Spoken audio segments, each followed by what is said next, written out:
Good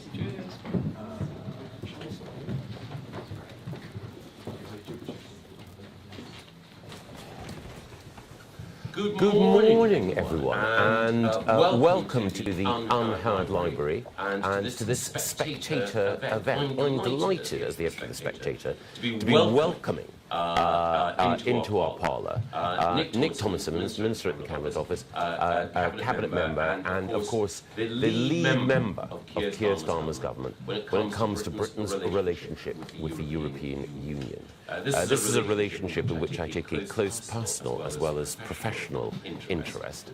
And Nick has been in post since the formation of the Labour government, and during that time he's been responsible for managing and refashioning Britain's relationship with the European Union. Many of you will be familiar with Nick's pre-governmental career, not just a distinguished lawyer, but also an historian and biographer whose lives of Harold Wilson and of Clement Attlee give him perhaps the best understanding of the past and of Labour's past of any front-rank politician operating today.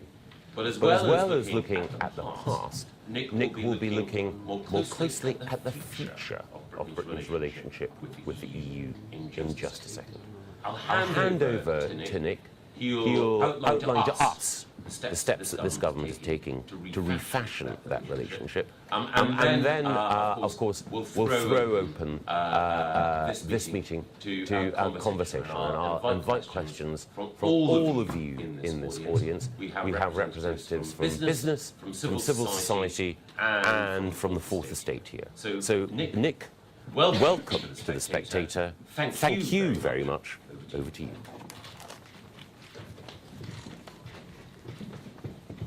Well, thank you, first of all, Michael, and thank you to The Spectator for hosting us today. I should start by saying that Michael and I share membership of what I think is a very small and exclusive club. Because we are both, I'm the current and Michael is a former, UK chair of the Withdrawal Agreement Joint Committee, overseeing the agreement that's caused so much drama, so much stress, a lot of good copy, of course, for the lobby. But maybe former members of this group could start some sort of trauma support group. But given the cast list of the ex-chairs includes David Frost, David Cameron, James Cleverly and Liz Truss, I'm not sure who'd fancy alumni drinks less, Michael or indeed me. But far from the thought of a reunion, I'm here today to look forward, to talk about Britain's future and a new chapter in our relationship with the European Union. One that's built on the hard work that we've done to reset what came before, as a sovereign nation, acting always in the national interest, to secure our borders, to bring down bills and to protect jobs. Now, 50 years ago, the UK held a referendum on membership of what was then, of course, the European community. And people were passionate about the issue on both sides. But the Prime Minister of the day, Harold Wilson, approached it in sober fashion. And he told ITV in 1975 that he thought remaining was best for Britain, but that, and I quote, "I don't think people would believe me," he said, if I said that I saw the road to Damascus between Dublin and London. And that was Harold Wilson. He was right. He knew the key was honesty, telling the public facts, not exaggeration. And he said, again quite openly, that more people saw it that way, rather than in black and white. Fast forward 40 years, over 40 years to 2016. The referendum asked the British people a very simple question. Did we want to be in or out of the EU? And again, behind that binary choice sat a set of deeper questions. What are Britain's priorities? What relationship do we want with the EU? But frankly, we never debated those issues seriously, and the blame lies, by the way, on both sides.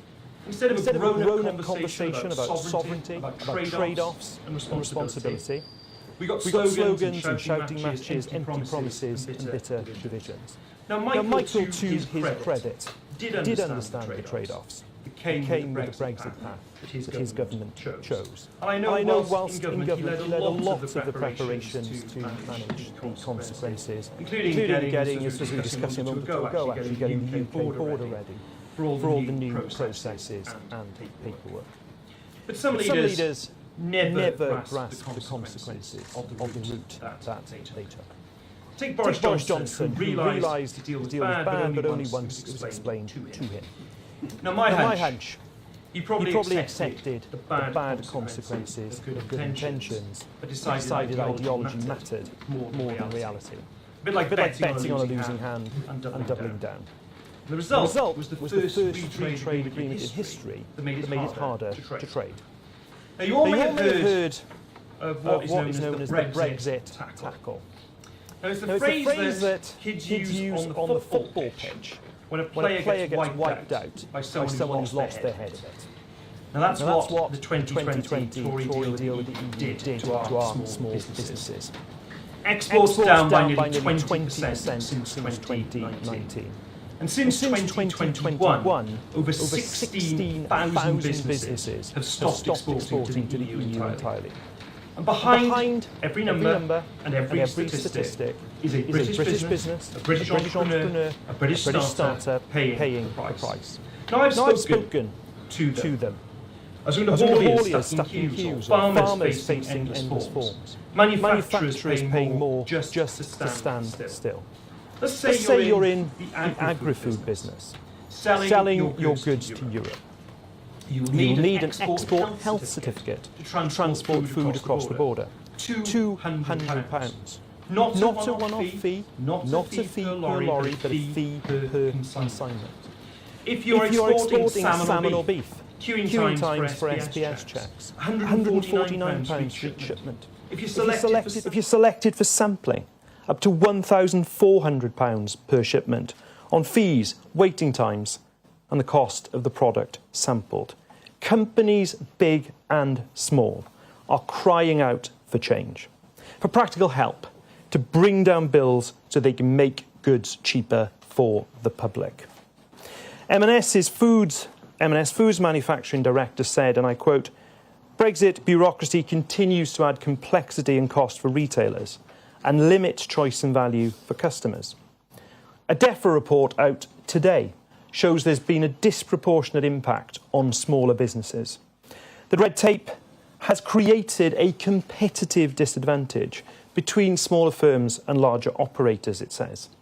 The director of Deep Dock, a Welsh shellfish company, said, "Brexit has been disastrous for our industry. We previously employed 25 people operating 4 vessels, but losing access to the EU market has meant this is reduced to 1 vessel with 2.5 employees, 25 jobs to 2.5.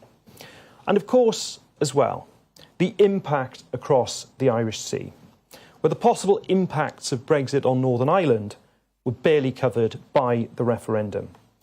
UK goods being banned from Northern Ireland entirely. Now, in fairness to the last government, and I said it at the time, the Windsor framework went a long way to resolving some of these issues. But we all know the current situation is still nowhere near good enough. And look, I understand why people voted for Brexit. They wanted change and they wanted control. But nobody voted for the kind of change that I've been talking about. The barriers to trade and the ever-expanding web of bureaucracy, hiking prices and killing jobs.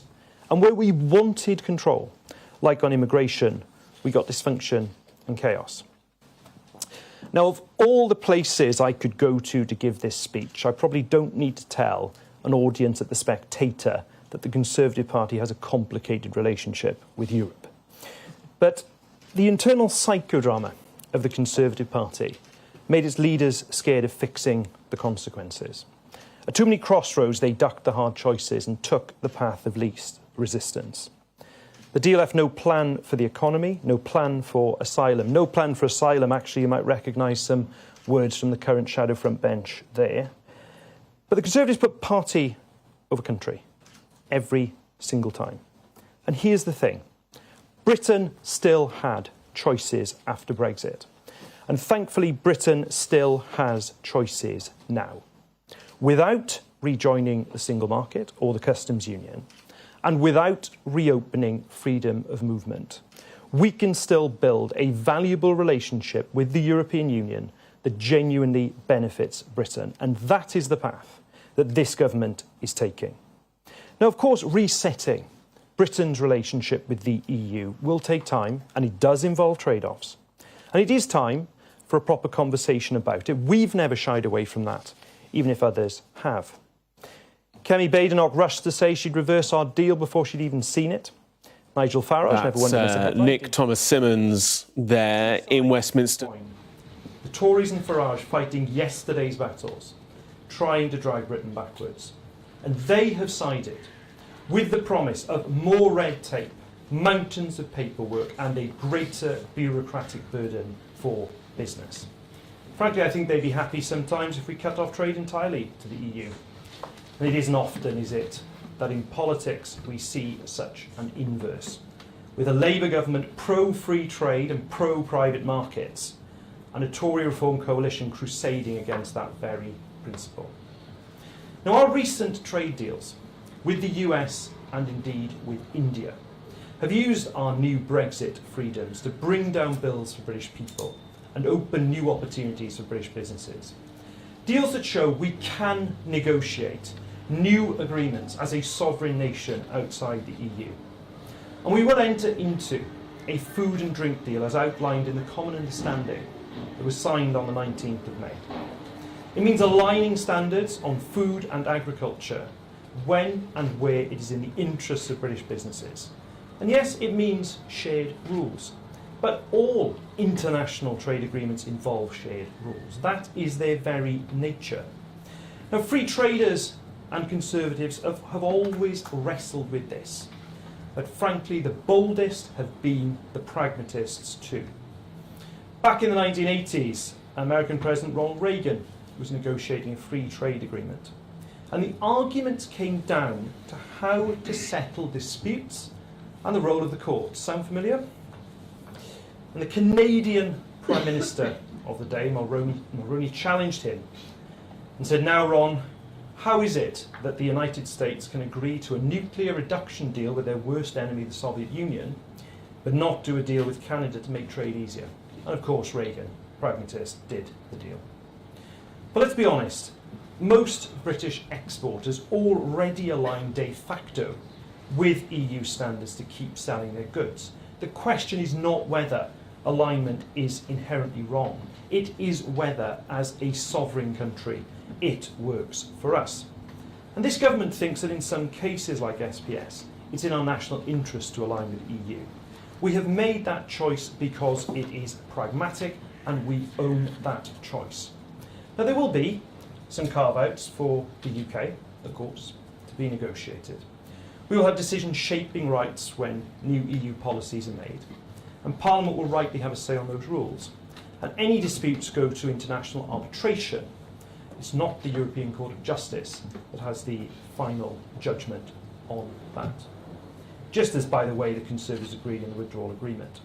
That is sovereignty exercised in the national interest, and it will deliver real change. For farmers, agri-food exports will become cheaper and easier. For hauliers, they will spend less time sitting in their cabs and in longer queues. For consumers, prices will come down. These are not theoretical benefits, they are practical. This autumn, we will start the detailed negotiations on the SPS deal, as well as other commitments from our summit last May. We will then bring the legislation to Parliament to implement the deal. We will get that done by 2027, so businesses and consumers see the tangible impacts as soon as possible. Money saved at the borders, profits freed up to invest, pounds kept in the pocket of working people, and the benefits aren't just limited to trade. In energy, linking our carbon markets will cut costs for major UK industries and stop British firms paying the EU's carbon border tax. And so many of the challenges we will face in the future are crises across our continent that we can't fight alone. So we will work together on security, hybrid threats, space, illicit finance, all the more important in the face of Putin's aggression. And we will work together to tackle illegal migration. Already, we are working with France to detain illegal immigrants crossing the Channel, because the international criminal gangs don't recognise borders when they run people smuggling operations. And those gangs don't recognise borders when they enable illegal drugs to get onto British streets. Our new agreements on data sharing, facial imaging and access to EU criminal records will help to bring those criminals to justice. Our borders will be more secure. That is progress. Now, some will hysterically cry, even treason. Some will say we're surrendering sovereignty or freedoms. But that is nonsense. What are those things in a modern context? Is it businesses drowning under mountains of paperwork? Or free trade, a country now free to strike deals across the world and boost economic growth? Is it taking away measures to fight the criminal gangs, making our streets less safe, or securing the borders that protect our country? Now, we know we are going to have a political fight on this, especially when we legislate for it in Parliament. But the Prime Minister was very direct in his instructions to me on taking office. National interest first. Build on what's best about Britain. We are determined to plug the gaps, to rebuild Britain, protect our borders, bring down bills in every part of the country and secure good jobs. A new relationship of mutual benefit. One that brings freedom back to our businesses and exercises our sovereignty. And it needs pragmatism when you're tough, decisive and collaborative. That cannot rest on easy answers and snake oil. The Tories completely 2D, stuck with the ghost of Brexit past, and then Nigel Farage, who has pledged to reverse our progress. His manifesto at the next election will say in writing that he wants to take Britain backwards, cutting at least £9 billion from the economy, bringing with it a risk to jobs and a risk of food prices going up. He won't tell you that directly, and I doubt you'll see it on the side of a red bus.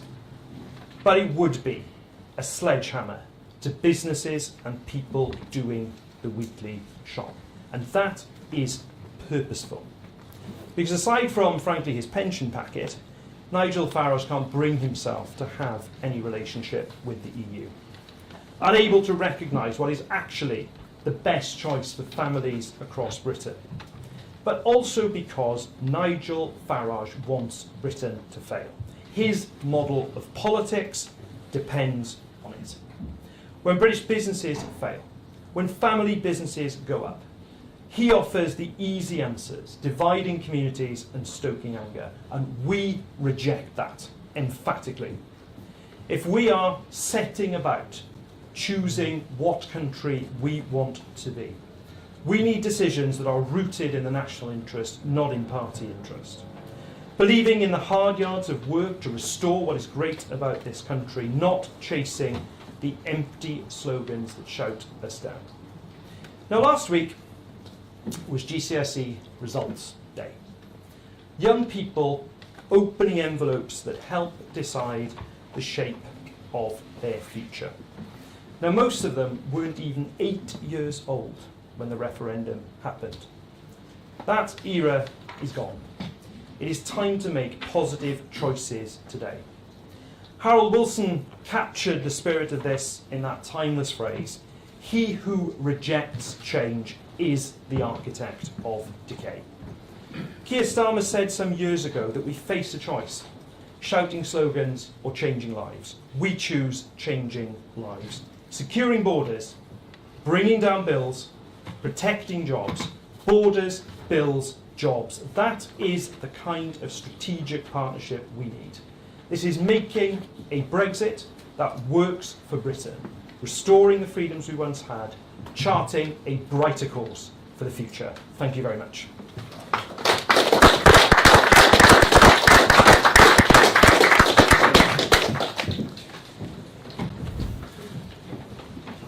Thank you very much, Nick. Thank you. Wide-ranging and detailed, and several challenges laid out there.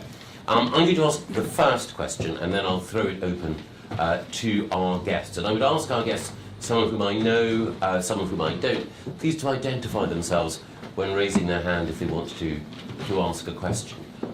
Nick, in your speech you mentioned in passing, but very clearly, that the trade deals with the US and with India were a consequence of Brexit freedoms, and you talked about trade-offs.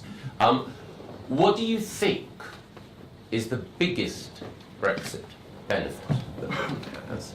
And also, what is the gravest cost that Britain has had to endure as a result of Brexit? So I think, first of all, in terms of advantages, I think it's our independent trade policy. And I think that is something this government has been exercising in practice over the last 14 or 15 months. I mean, Michael, you will recall Boris Johnson's promise of an FTA with India by Diwali. He didn't say which Diwali, in fairness, but that is something long promised that this government secured. We've also been able to secure our national interest in terms of the economic deal with the United States, saving jobs at Jaguar Land Rover, amongst other places. We've had that flexibility to do it. And we're also exercising that flexibility in terms of our relationship and the new deal that I've been securing with the European Union. So I think that's the greatest of the advantages. In terms of the costs, I think it's been the trade barriers that I was talking about in the speech, and the barriers that we're seeing in terms of exporters that, due to red tape and cost, are no longer exporting to the EU at all. But those that are paying the kind of costs I was discussing in my speech around the export health certificates of £200, or the identity checks I was referring to. So that's probably the biggest disadvantage, but that is precisely taking the ruthlessly pragmatic approach we do, the kind of issue we're trying to deal with the new arrangements. Nick, thank you very much. Thank you. And yes. George Parker from the Financial Times. George Parker from the FT. Nick, to you, we talk about dynamic alignments, and this being much of pragmatism rather than any sort of philosophical bar to doing this. Are there other areas where you think the principle of dynamic alignment could be deployed in future? And Michael, go to you. I was interested in you listening very attentively to the speech. Do you agree with the dynamic alignment that's embedded in this agreement with the European Union in terms of removing barriers to trade? Well, in terms of dynamic alignment, I just want to say, first of all, that this government is making a sovereign decision, just like we've chosen an FTA with India, just like we've chosen the economic deal with the United States. We are choosing common high standards. Now, first of all, there will be, over the next few months, negotiations about particular carve-outs that we will want to secure, and we're working at the moment, both across Whitehall, but really importantly with businesses and stakeholders to identify the most important, as I will pursue that negotiation in the coming months. But secondly, any set of trade arrangements that you enter into, you have to have a common set of rules. You have to have an arbitration mechanism to which you are willing to subject yourself. Now, the arrangements that we've negotiated in terms of the common understanding mean that the ultimate decision lies with the independent arbitration panel. Just as if you sign up to any other FTA, you need that dispute resolution mechanism. And with the EU, because we have £800 billion worth of trade annually, they're clearly going to need that arbitration mechanism. But we are choosing to align with common high standards because it is in our national economic interest and will save businesses up and down the country, as I discussed in my speech. To George's point, I think the other crucial point for me, because in addition to my work with the European Union, I also manage the Windsor Framework in the Cabinet Office, and I complimented the previous government on the Windsor Framework, which I think was a very important step forward. But as we continue in good faith to implement the Windsor Framework, it's hugely important that the UK government does that. It does mean that getting the SPS agreement into being implemented into practice does mean, to George's point, that we can also at that stage then start reducing the checks on the Irish Sea, which is clearly going to be of benefit to trade, GB, NI. I'm very grateful to George. I will wait to see further details before making a definitive judgment. Yes. So, Stephen Fixon from Make UK, the UK manufacturing organisation. Nick, great speech, thank you very much. Tens of thousands of people will be very pleased to hear in the manufacturing sector about continuing that reduction of non-tariff barriers. It remains by some measure still our largest export market from the UK manufactured goods. I'm curious about the defence element. You haven't mentioned defence today, defence cooperation. And for the UK industrial base and defence manufacturing in the UK, we're one of the largest defence manufacturers in Europe.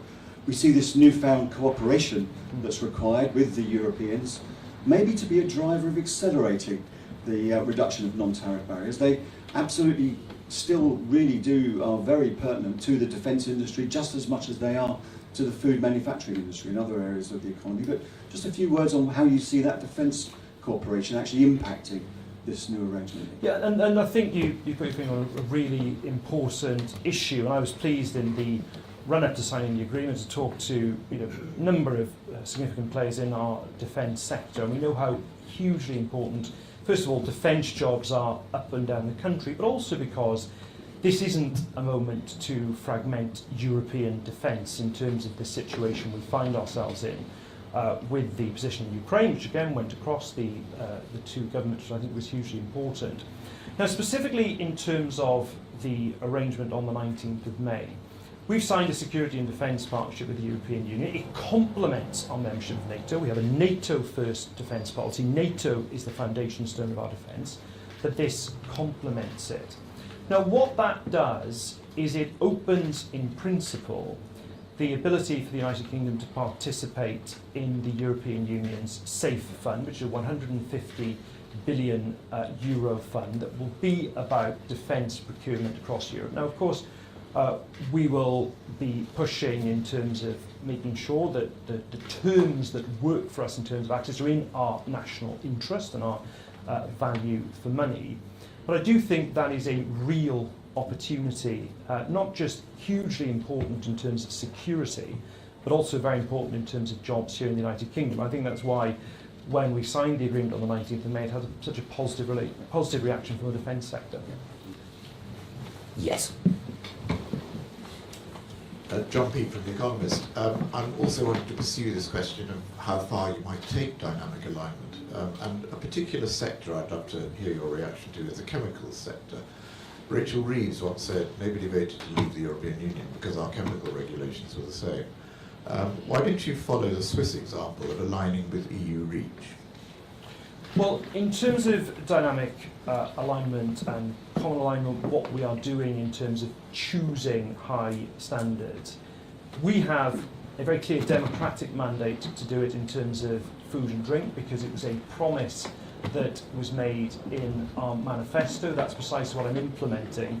So, John, in relation to, I know you're trying to draw me into other sectors, but my focus now going forward is going to be implementing the arrangements and actually fulfilling the promise that we made in our manifesto. Yes. Hi, Ellie Wheatley from Giro Forbes. Aligning the UK emissions trading scheme with the EU already drove up carbon prices by more than 30%, which feeds directly into increased energy bills. Further alignment set to increase them even more. How does that benefit the UK? Well, I don't accept that analysis, because if you look at the linkage of our emissions trading systems, first of all, it gives us access to a much larger decarbonisation market, which will have, I would suggest, much more efficient downward pressure over time. But secondly, and this is absolutely crucial, what that ETS linkage gives us is an exception from the European Union's carbon border adjustment mechanism. And what that will mean is that high-intensive carbon industries, emitting industries here in the UK, so steel and chemicals are steel and cement are two very important examples of that, are going to avoid having to pay around about £700 million in carbon taxes that they would otherwise have paid. That is clearly in not just the benefits of those particular sectors, but the benefits of the wider economy not paying those. Thank you. Kieran Stacey from The Guardian. Nick, you made it sound like it's a relatively easy thing to return back to basically an SPS arrangement that was in place before Brexit. Why is it going to take until 2027 to agree it? And do you mean the beginning of 2027 or the end of 2027? Well, I delivered the first the deal with the European Union on the 19th of May within 10 months. I thought, Kieran, that was quite good going in terms of the speed of how I discovered government works, but there we go. Look, I am obviously, as is the rest of the government, passionate about getting the benefits of this SPS agreement felt as soon as possible. Now, both sides in the negotiation have their own internal issues they have to, structures that they have to go through, processes. The European Union obviously has its in terms of mandates.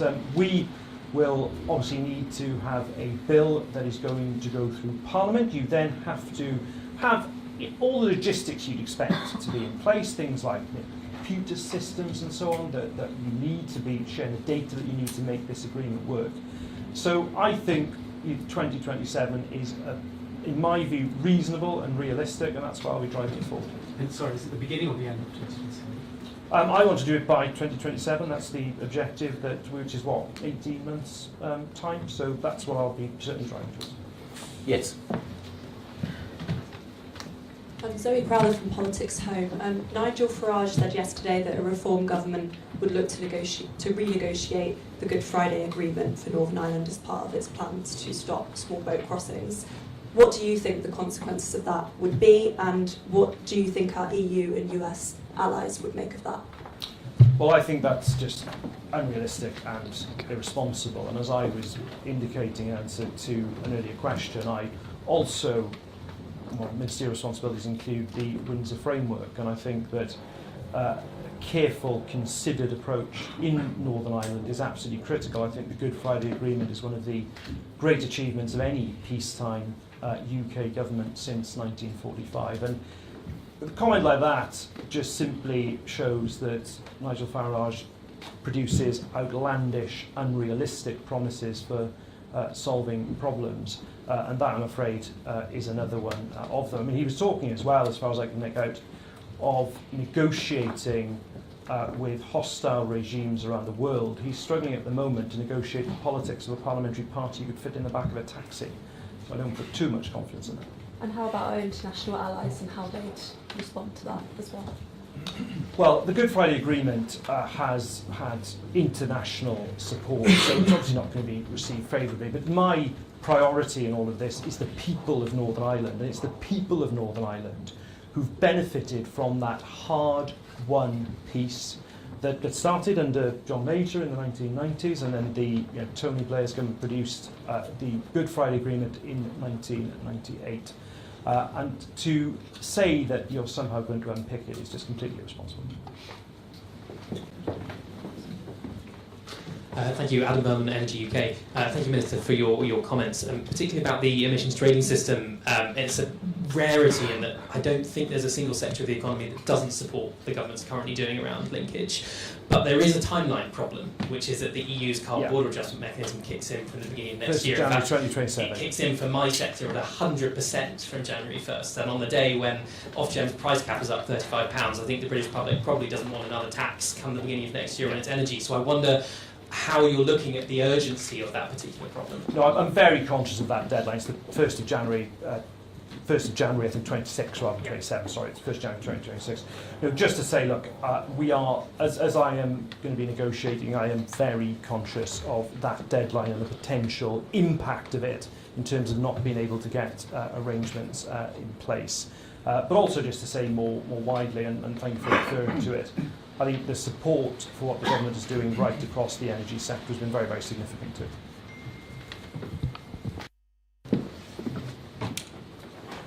Thanks. Jason Groves from the Daily Mail. You mentioned the trade-offs that you need. Can I ask how many people you're willing to let in through a youth mobility scheme to get this food and drink deal? I could also ask more broadly whether you think public attitudes to Brexit have changed, because the argument that Brexit would be bad for business, bad for exports was the central theme of the Remain campaign at the time. It was a losing argument then. Do you think public attitudes have changed enough to make it a winning argument now? So, Jason, to your second point, I mean, there's a YouGov poll out only this morning. I think it's got over 60% of the public in support of a closer economic relationship with the EU. With regard to the youth experience scheme, I think the public support for it was at well over 70% in the same poll. And listen, I'm really excited about the youth experience scheme. It's going to be great opportunities in this for Brits to be able to go overseas to experience different cultures. I think it'll be a fantastic opportunity. And I say to parliamentary colleagues, it's going to be all about MPs of all parties actually going out and actually showcasing the opportunities that they're going to be for young British people. And in terms of the overall shape of the scheme, I've always seen it in the context of the youth mobility schemes that we already have. We've got 13 of them already providing, I think some probably were signed when you were in government, I would have thought, that are providing those opportunities for young British people, and I'm very excited about the scheme. I think it's going to be fantastic for young British people. So how many people? It'll be capped, just in answer to that, capped, smart and controlled, and the numbers will be in the context of the schemes we already have. Thank you very much. Charles Owen. I run SBIT, Seasonal Businesses and Travel, and in combination with APTA, we ran that poll over the weekend, which suggested that all of the measures that you laid out in May were backed by between 70 to 80% of the population. And yes, as you said, a youth mobility, youth experience scheme was backed by 76% of the population. This tied into research we did earlier last year, which suggested that 90% of travel leaders think that a youth experience scheme would lead to growth in their sector. So my question is, when could we likely to expect that, and is it possible that we'll get that announced by the time of the next May summit? Because our sector knows that this will provide growth, and as you say, it will deepen cultural ties between us and other European nations by having young people experience and get to live, love, work over in the EU. Look, I want to see progress across all the different facets of the deal that we have. We haven't announced the date for next year's summit yet, but there will be a summit in 2026, which is obviously a real, again, milestone, both in terms of driving progress across these different areas, but also reaching a conclusion of some issues as well. In terms of the timetable, also I've announced today in terms of the objective on the SPS agreement. I think there is a particular imperative as well to go back to the earlier question around defence for quite obvious reasons I'm sure I don't need to go into in this room, but also the work I will be doing now in terms of driving forward the timetable. The youth experience scheme is obviously going to be an important part of that as well.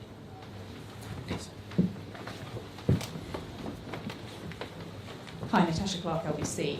On migration, you say we want to work closer together with the European Union. Well, arguably, it's not working fantastically well so far. And we've got the former Home Secretary Jack Straw saying today we need to decouple from the ECHR. We've had David Blunkett saying similar things. Do you think that Keir Starmer is a little bit sticking his fingers in his ear on this one? No, not at all. And first of all, I would just take issue with the measures that we've already taken. There's around 12,000 people who would have crossed the channel in the last 13, 14 months who haven't because of measures that we've been able to take. But also in terms of the ECHR, the Home Secretary, Yvette Cooper, is looking at how both Article 3 and Article 8 are being interpreted to make sure that they are being interpreted as the Commission founders originally intended it to. So that work is going on and that is hugely important. But to your broader question about leaving the ECHR and joining Belarus and Russia as the two other European nations who are not signatories, that is not going to assist with getting the international cooperation that we need to tackle this issue. In fact, it's going to make it significantly harder to do it. We have just secured the one-in, one-out deal with the French government, allowing us, it's a pilot, to deport people who arrive here across the channel, but also the issue of the French authorities being able to intercept boats in shallow waters at 300 metres away from the shore.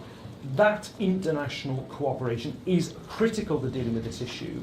The people smugglers operate over thousands of miles and numerous borders. So what we are interested in is the hard yards of delivery on this. There isn't a silver bullet, and to pretend otherwise is frankly to mislead the public.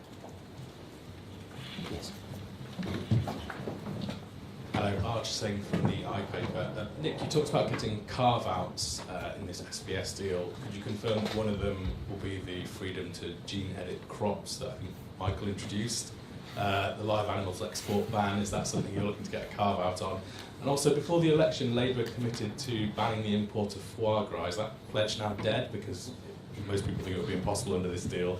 And Michael, just wanted to come back to your first answer, I think, to George. You said you'd wait and see for the details of the deal before deciding whether you'd back it, but I was just interested that you're not against the principle of dynamic alignment anymore. Were you ever? I don't know.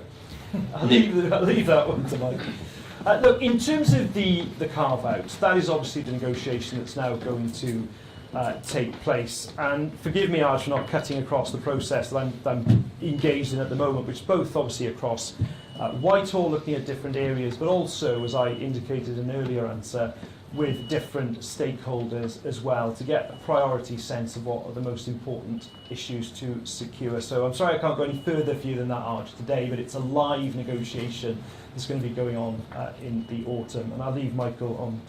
Yeah, the only reason I respond when you asked your question is that I said to Nick beforehand that the question that I really wanted to ask was about gene editing, and I should have also said live transport and foie gras. So the three questions you asked are three of the key tests that I'll be setting.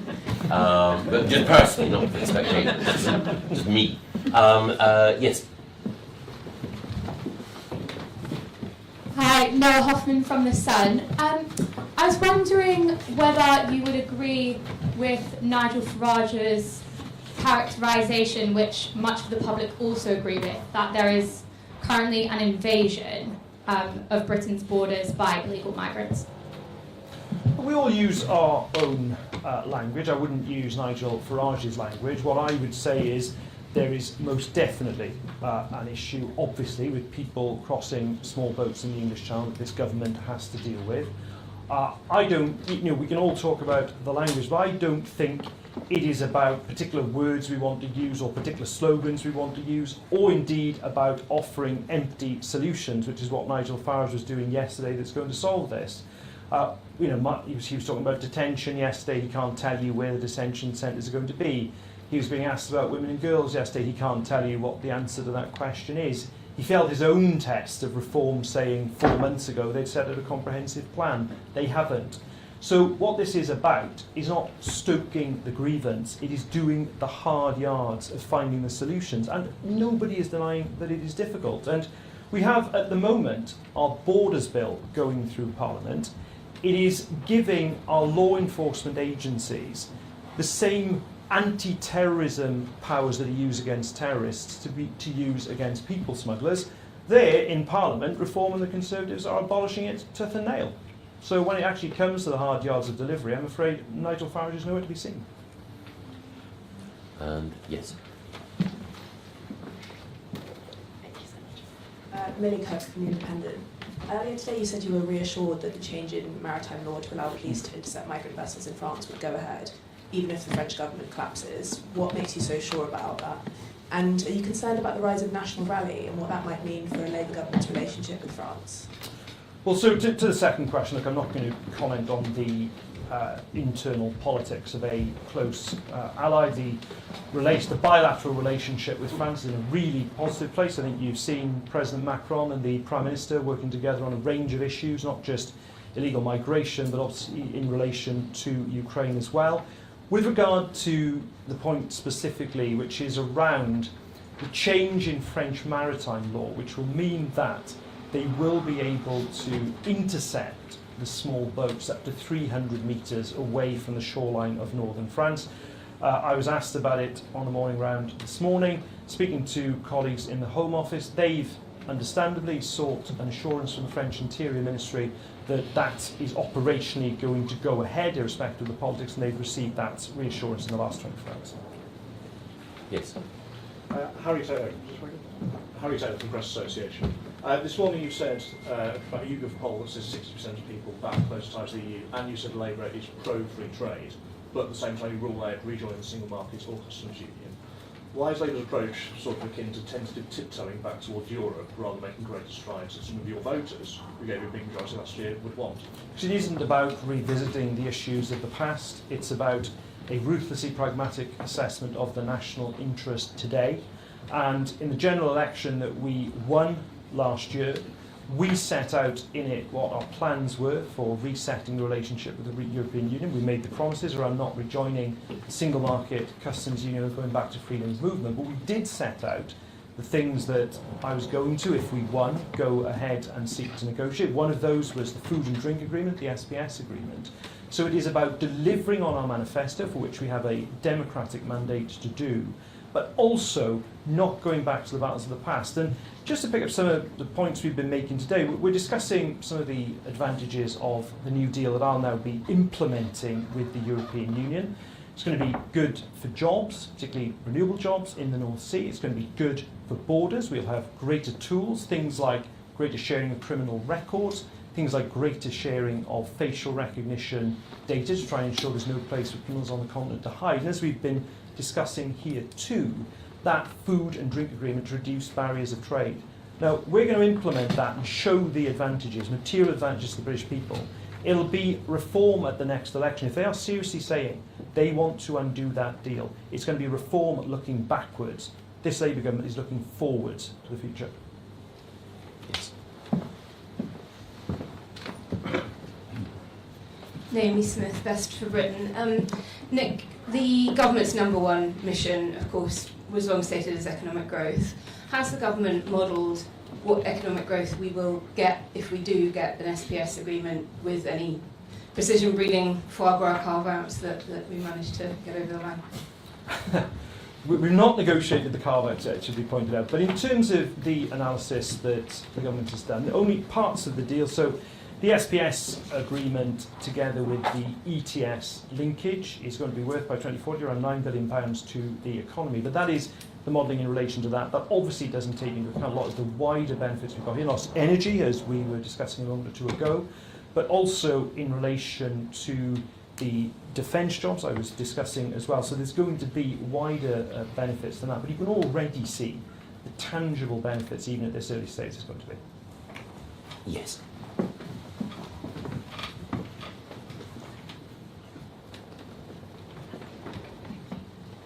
Jasmine Kaman-Chaleshi from ITV.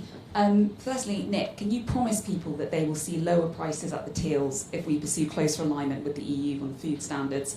And secondly, one for you, Michael Gove, was Brexit worth it if it's meant that people have had to potentially pay more for imported food? Well, in answer to your question to me about the downward pressure on prices, don't just take my word for it. Have a look at what the supermarkets were saying when I negotiated and finalised the deal on the 19th of May, what they were saying about the downward pressure on prices at the shops. They are the ones at the front line. They are the ones who can see the additional burdens that are being placed on them, not just drowning in red tape, but also the cost around import and export of food as well. That is what the supermarkets say about it, and I'm sure that is the benefit that will fall. Yes, but more to follow. It's really Nick's day, not mine. Yes. David Hennig, European Centre for International Political Economy. Nick, you, as you know, EU negotiators are notoriously tough. How confident are you that you're going to be able to get most of what you want, that you'll be able to sell the compromises you have to make? And do you think Maros Sefcovic would prefer to be negotiating with you or with Michael? To be fair, I think that, and you know, I've said this to Michael before, and I've had many dealings with Michael over the course of my parliamentary career. Always perfectly straightforward and enjoyable to negotiate with Michael, I have to say, and there was no difference in Parliament indeed to elsewhere. But look, David, to your general point, I would say this: of course, international negotiations are tough, so they should be. You've got two sides that are negotiating for their own interests, whether it's in the case of the UK, we're negotiating our national interest. Obviously, the EU is negotiating the interests of its 27 member states. We negotiate with India. They negotiate in their own interests. But I would say, look, I delivered the common understanding within 10 months. I think that is pretty good going. I bring that same sense of urgency to this phase of implementation. Yes.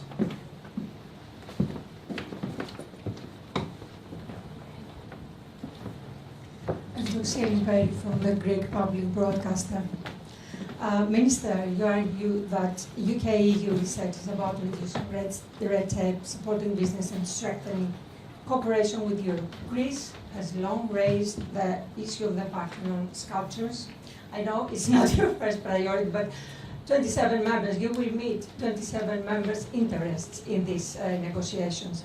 So this is part of its cultural relationship with the UK. Do you see cultural cooperation, including resolving long-standing issues such as the Parthenon sculptures, as part of this new spirit of partnership with the EU? Well, I can honestly say that the marbles were not raised to me in the course of the negotiation with the EU. But on the wider issue of cultural ties, I do think they are extremely important. And one of the things I am keen to secure, I think, we're talking about future summits, is around the ability of our touring artists here in the UK to be able to travel more freely around music venues in the EU.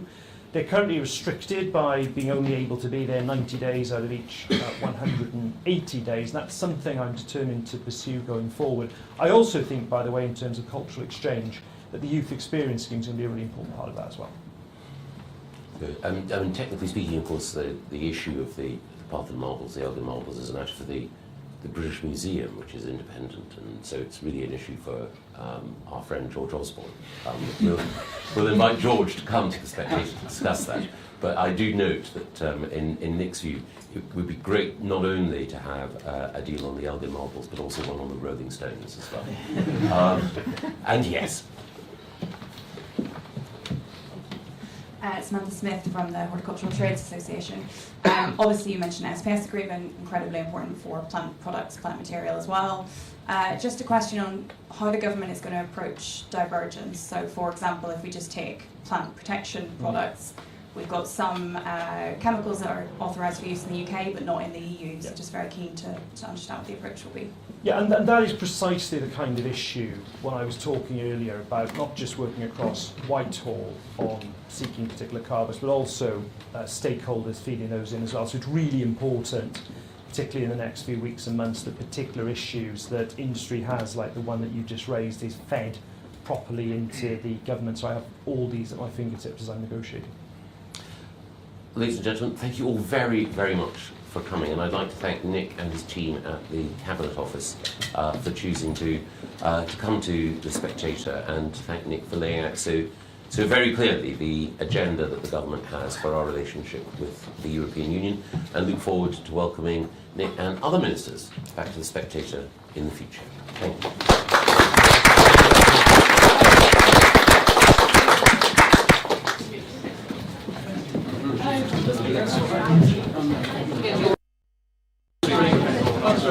Thank you.